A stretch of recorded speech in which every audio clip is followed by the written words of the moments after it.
दोस्तों रेल विकास निगम लिमिटेड की बात करें तो स्टॉक ने आज तूफानी तेजी बताई है और सिर्फ आज की बात नहीं है। पिछले कुछ दिनों से स्टॉक लगातार दौड़ रहा है। स्टॉक अब देख सकते हो कि 600 के करीब पहुंच चुका है। जो स्टॉक 20 रुपये से शुरुआत की थी कोविड काल में, वो स्टॉक 600 तक पहुंच चुका है। बहुत बड़ा मल्टीबैगर साबित हुआ है और ये धारणा बिल्कुल गलत साबित की है कि पीएसयू स्टॉक कभी भी अच्छा रिटर्न नहीं देते।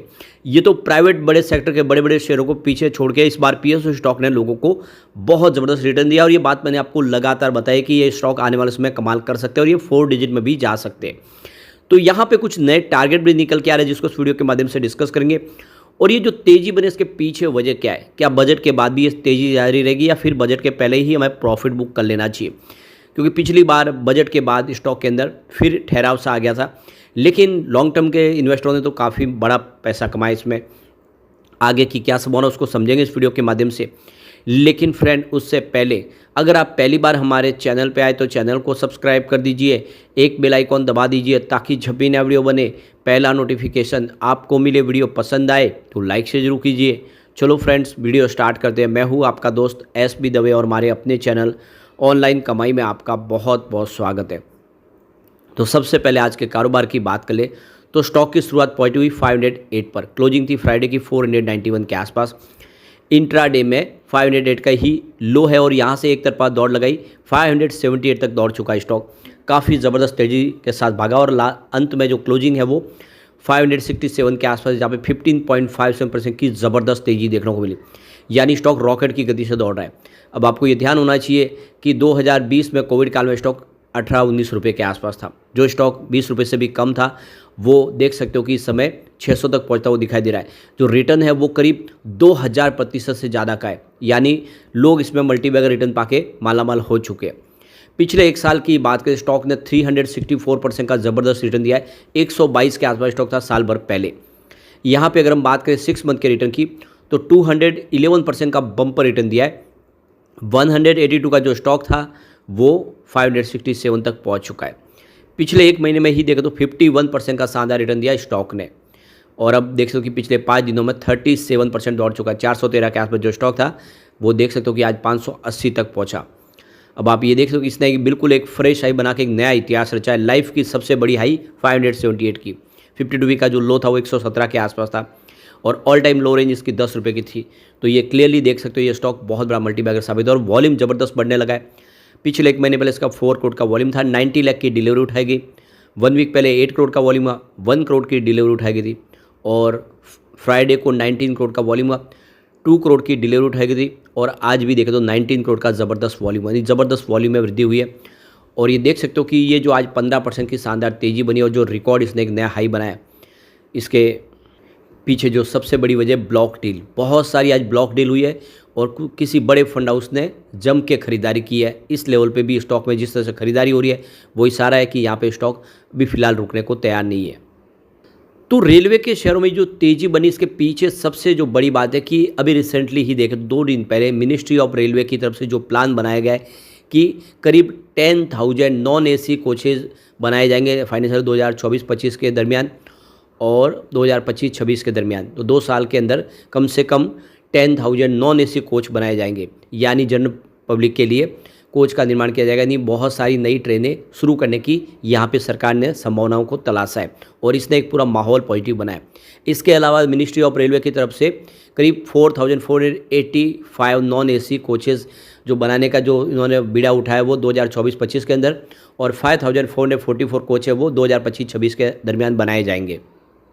इसके अलावा सरकार ने अमृत भारत ट्रेन बनाने की भी अनाउंसमेंट किया। करीब 50 नई अमृत भारत ट्रेन बनाई जाएगी। तो ये जो अनाउंसमेंट हो रही है इसका पूरा फ़ायदा देखने को मिल रहा है। और RVNL तो खुद आप देख सकते हो एक दिन के बाद एक दिन RVNL को बहुत सारे ऑर्डर मिल रहे हैं। काफ़ी बड़े टेंडर कंपनी पा रही है। जितने मेट्रो के प्रोजेक्ट है वो सारे के सारे RVNL के पास ही है। चाहे आप मुंबई मेट्रो का देखें, चेन्नई मेट्रो देखें या फिर अहमदाबाद हो या सूरत मेट्रो, सारे प्रोजेक्ट मेट्रो के कंपनी के पास है। और 11 kV लाइन के बहुत सारे प्रोजेक्ट है। ग्लोबल मार्केट में भी कंपनी नाम्बिया और वगैरह वहाँ पे बहुत सारे प्रोजेक्ट कर रही है। तो ये सारी बातों की वजह से भी यहाँ पे एक पूरा का पूरा पॉजिटिव माहौल बना है। फिलहाल stock 5 day, 10 day, 20 day, 30 day, 50 day, 100 day और 150 डे, 200 डे मूविंग एवरेज से ऊपर ट्रेड करता हुआ दिखाई देगा आपको। यहाँ पे आरवीएनएल के अंदर जो सेंटीमेंट सुधरा, इसके पीछे एक और दूसरा बड़ा रीज़न है कि इन्होंने एक एमओयू साइन किया है दिल्ली मेट्रो रेल कॉरपोरेशन के साथ में, और दोनों मिलके इंडिया में और दूसरे इंडिया के बाहर अदर कंट्रीज़ में भी बहुत सारे प्रोजेक्ट दोनों मिलकर साथ में करने वाले हैं।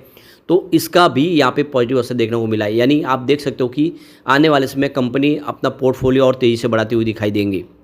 अब यहाँ पे आरवीएनएल को लेकर देख सकते हो कि यहाँ पे लक्ष्मीश्री के हेड अंशुल जैन का कहना है कि आरवीएनएल के अंदर जो सेटअप है इस समय काफ़ी बुलिश दिख रहा है और यहाँ से एक अच्छी तेज़ी की संभावना दिख सकती है। अंशुल जैन का कहना है कि 425 का लेवल इसने क्रॉस कर लिया है और यहाँ से अब स्टॉक के अंदर काफ़ी अच्छी तेज़ी की संभावना बन रही है और काफ़ी अच्छा कॉन्फिडेंस बिल्ड हुआ है, जिससे बाइंग अपॉर्चुनिटी दिख रही है। और अभी जो पोटेंशियल टारगेट है वो 650 का पहला और 725 का दूसरा टारगेट देखने को मिल रहा है, यानी स्टॉक ये जो तेज़ी के दौर में 725 तक जा सकता है। तो ये बहुत बड़ी बात है और काफ़ी बड़ी गुड न्यूज़ है। दूसरी तरफ देखें तो यहाँ पे आनंद राठी की तरफ से देखें तो जिगर एस पटेल का भी कहना है कि स्टॉक ने एक बड़ा ब्रेकआउट दे दिया है और यहाँ पे अब नई तेज़ी की शुरुआत हुई है। जिस तरह से सिग्नल दिख रहे वो यहाँ पे स्टॉक को काफ़ी ऊपर लेके जा सकते हैं, यानी उनके हिसाब से आने वाले समय 560 तक स्टॉक जाता हुआ दिखाई दे सकता है। तो ये ऑलरेडी देखें तो उस टारगेट को इसने हिट कर लिया है। आने वाले समय में उनके हिसाब से जो ट्रेडिंग रेंज होगी वो 500 से लेकर 510 के आसपास की जो एक रेंज है, और ये आने उसको अपसाइड मूवमेंट देखने में मिले, ये 510 को पार किया तो 630 तक जा सकता है। इसमें आपको एक 450 का स्टॉप लॉस मेंटेन करना है, खरीदारी करनी है, या आपको 630 का टारगेट दिखा सकता है, ये जिगर एस पटेल का कहना है। तो कुल मिला के देख सकते हो कि बहुत ही बेहतर और शानदार टारगेट यहाँ पे एक के बाद एक निकल के आते हुए दिखाई दे रहे हैं, जो इशारा करिए कि आरवीएनएल आने वाले समय ज़बरदस्त कमाल कर सकता है। यहाँ पे अगर हम इसके कम्युनिटी सेंटीमेंट की बात कर ले तो देख सकते हो कि 68% बाई की कॉल निकल के आ रही है और यहाँ पे 29% सेल की कॉल है और यहाँ पे 3% अगर आप देखें तो होल्ड की कॉल निकल रही है। इसका मतलब यहाँ पे देख सकते हो कि 100 में से करीब यहाँ पे 71% लोग इसको स्टॉक को लेना पसंद करें, यानी स्टॉक के अंदर लोगों का रुझान पॉजिटिव बना हुआ है। अब पिवट लेवल के माध्यम से भी समझ लेते कि गिरावट होगी तो कहाँ तक जा सकता है और स्टॉक तेज़ी में कहाँ तक जा सकता है। तो यहाँ से अगर इस लेवल से गिरावट होती है तो 430 का पहला सपोर्ट है, ये टूट गया तो 370 तक स्टॉक जाएगा। गिरावट और जारी रहती है तो फिर 336 तक जा सकता है, परंतु ये तभी पॉसिबल है जो बाजार में काफ़ी बड़ी गिरावट का माहौल बने तभी, वरना इतना नीचे स्टॉक फिलहाल आने की संभावना नहीं दिख रही है। पॉजिटिव माहौल बना तो 524 का फर्स्ट रेजिस्टेंस है, ये ऑलरेडी ब्रेक हो चुका है। सेकेंड रेजिस्टेंस 558 के आसपास है, जो आज इंट्राडे में ब्रेक कर लिया गया है। तो तीसरा रेजिस्टेंस अब 619 के आसपास है, 600 को पार करता हुआ दिखाई देगा। जो बजट इस बार आएगा उस बजट में इंफ्रास्ट्रक्चर सेक्टर के लिए, रेलवे सेक्टर के लिए बहुत सारी नई अनाउंसमेंट हो सकती है सरकार की तरफ से।